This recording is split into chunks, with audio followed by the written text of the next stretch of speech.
Welcome to the Business Law, Estate Planning, and Estates podcast. Hello, and welcome back to the Business Law, Estate Planning, and Estates podcast with attorney Thomas LaPorte.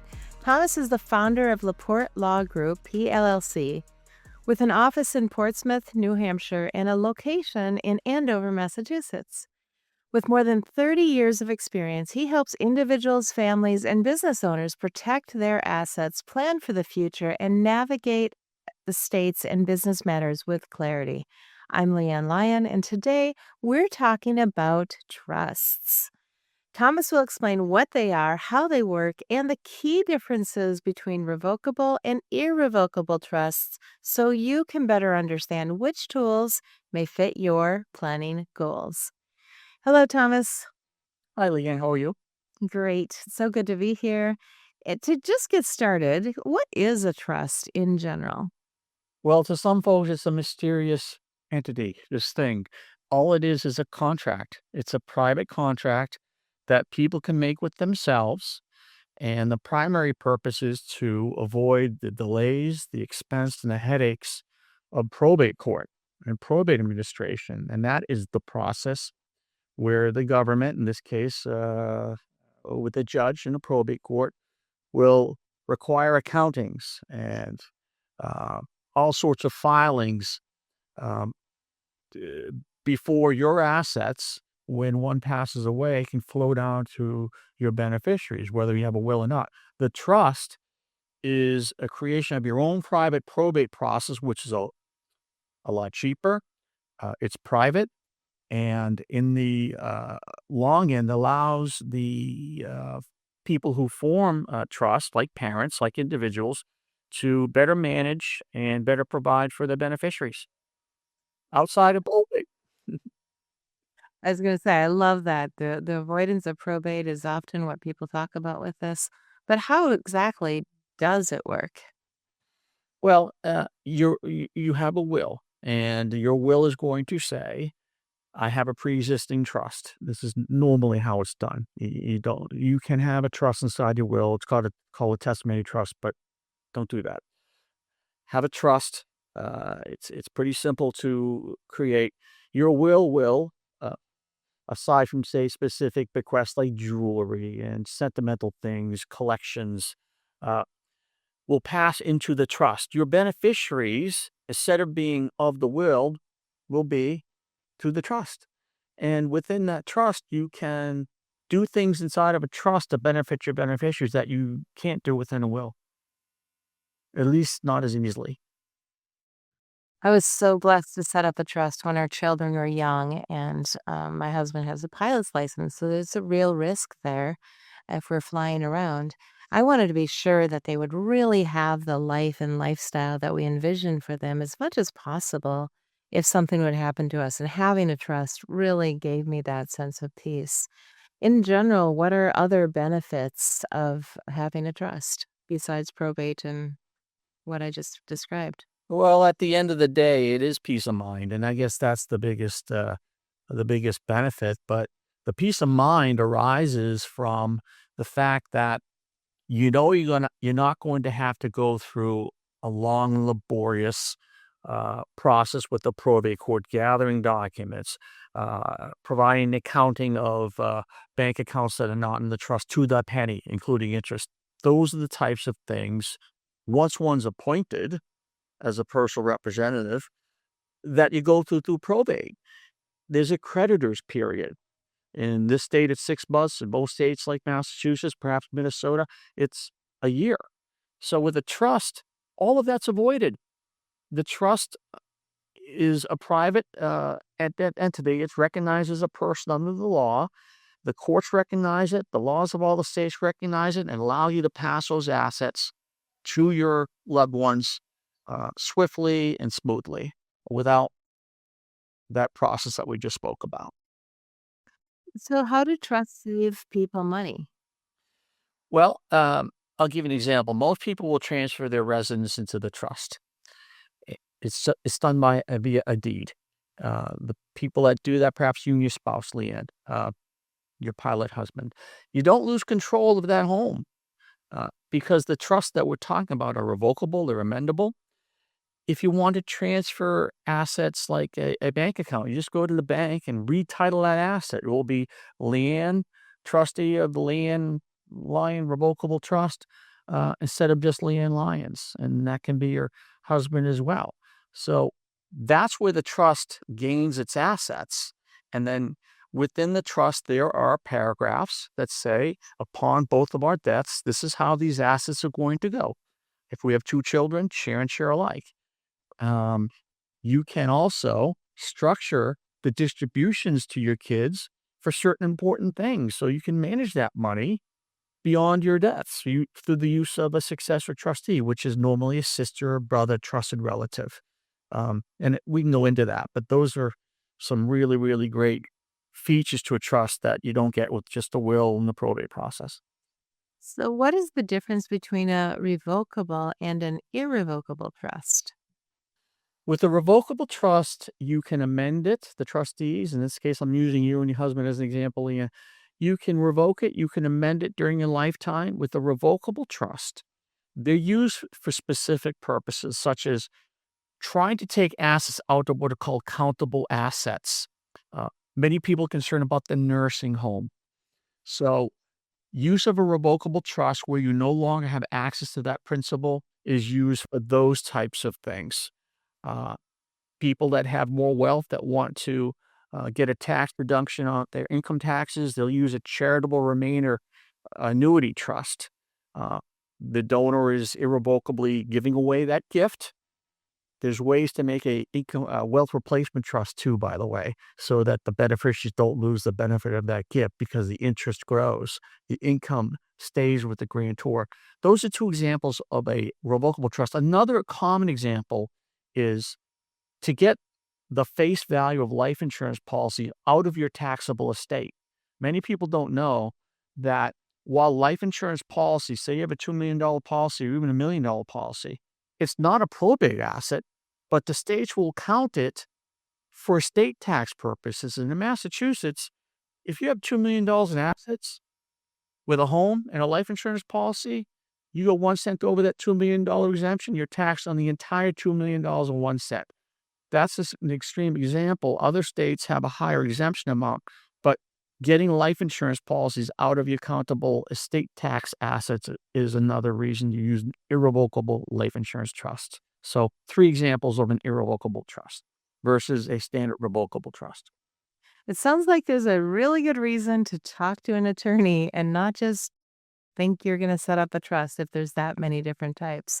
So, what are some of the uses of a revocable trust? Well, I alluded to earlier the flexibility and the management of assets inside of a trust, and that's highfalutin language for the following. You have children or loved ones, nephews, nieces, for instance, and you would rather them not get a lump of money when they're age 18 and they're liable to buy, a purple Corvette. It's not the most responsible purchase in the world, but they're able to do that if they're legally entitled to money at age 18, which happens with a will, for instance. With a trust, Leanne, you as a trustee can direct your successor trustee after you pass away to say, look, trustee, I would like you to use your discretion, who's also a fiduciary and has to invest those assets appropriately so they earn income and grow. I'd like you to give money for my kids for education, perhaps tuition for college, books, and room and board. Perhaps not graduate school. By the time you're in graduate school, hey, child, you're on your own. Or money with with up to a certain dollar limit, perhaps for a first wedding. Money towards purchase of a first home, up to say 20% of the purchase price, so that they can avoid that purchase money insurance, which is an avoidable expense. Talk to your realtor, talk to your mortgage originator. It's called PMI.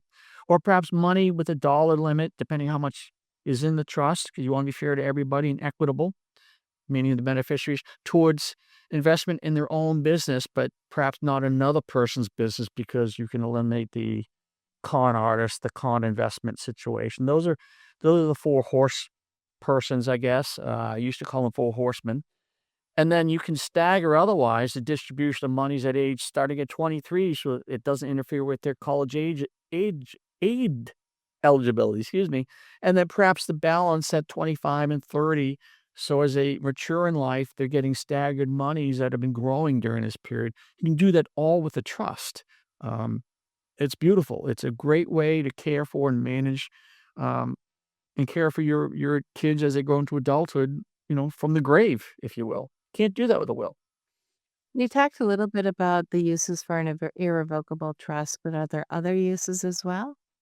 For irrevocable trusts, well, sometimes with an irrevocable trust, if you have a special needs child, you can insert a sub-trust. It's called a special needs trust. You know, um, a lot of people are blessed, but also have the challenge of having a special needs child. I just created a revocable trust with a irrevocable sub-trust within it called a conduit trust because this person has no kids. She has a large 401k, which is called a qualified asset, which means it's just a retirement asset. It's tax deferred. Uh, and the federal law says it has to be an irrevocable trust. And there are other rules, but we can use a revocable trust as sort of an umbrella for other trusts that might be useful, either in it or together with it. I used the example of an irrevocable life insurance trust, or maybe I didn't, but that is another way to get assets out of your taxable estate for estate taxes. Um, and what I mean by that is many people think that probate assets, which do not include trust assets, do not include life insurance policies, are the equivalent of what asset states look at when they assess estate taxes upon death. I think it's confiscatory. I think it's sneaky. It's imposed after you pass away. Well, the face value of life insurance policies, and many people have $1 million policies with $1 million home. That's going to be counted against you for estate tax purposes. Let's get that out of there. With an irrevocable trust, but the beneficiary is your revocable trust. Sounds complicated, but it's pretty common and easy to do. That with attorney knows what he or she is doing. So I think some people are concerned that if they set up a trust that they're actually going to lose control of their assets. Can you speak to this? Yeah, and you're right. It is a concern. Uh, with a revocable trust, an amendable trust, you do not lose any control of your assets because you are the trustees of your own revocable trust, which means you can cancel it, you can amend it, you can sell the home, you receive the proceeds from the home, you can take assets out and go on a trip with it. You don't lose any control of the revocable trust. You still own legal title. Leanne, you're going to be a trustee with your husband. You own legal title. You're also the beneficiaries during your life. So that legal beneficial title, you're the owners. It just happens to have contingent beneficiaries, your kids, your nephews, other people when you pass away. With an irrevocable trust, you do in fact lose control. In practice, there are ways to still receive income from assets that are in irrevocable trust. Those trusts are usually used when we're trying to shield assets from Medicaid, the nursing home, if you will. If folks have a lot of money and they can give a charitable gift and it's worth them from a tax deduction perspective on their income tax returns, they can still retain the income, invest that income into another trust, which is revocable. The beneficiaries don't lose that $1 million gift because the income is going to grow in that wealth replacement trust. There are other uses for irrevocable trust too, where you do in fact lose control, that you cannot change your mind. I gave the example of the woman that I did the sub-trust for, where she left her 401k to friends. That is a decision that she has to right now at age of 68, she has to be 68. This is what you want to do. Once it's in place, you can't change your mind. Irrevocable trusts are somewhat more rare. Most people can use and usually do use simply a revocable trust. Well, as we wrap up here, probate or probate administration can be a long, laborious, and expensive process. So, how do trusts benefit people with regards to probate? All of the filings with the probate court, from petition to be appointed administrator or executor. They're called personal representatives. The inventories, the accountings, the action to court for letters of distribution. Can I distribute these assets? The accountings have to have attached to them all of the bank statements with an accounting down to the penny for all the interest earned. All of that. And by the way, there's also a waiting period because creditors of the estate say that, Leanne, you leased a vehicle during your lifetime. You passed away. There's still $10,000 owed on that. Well, a leasing company can assert a claim against the estate if they learn about it. Okay. Usually, most states, that's a 12-month waiting period. With a trust, none of that. All of that. None of that occurs. All of that is avoided. For a trust, you pay an upfront fee, which is more than a will, but compared to the cost of paying an attorney to help you through probate, and most people do use an attorney, it's to me, it's 2 or 3 times the savings. That's been my experience. Well, that is it for today's episode of the Business Law, Estate Planning, and Estates podcast. If you'd like to learn more about attorney Thomas LaPorte and his work at LaPorte Law Group, visit laportelawgroup.net. Thanks for listening, and remember to subscribe, share, and leave a review, and we'll catch you next time. Thank you, Thomas. Thank you. Thanks for watching. Be sure to hit that like and subscribe button and leave us a review in the comments.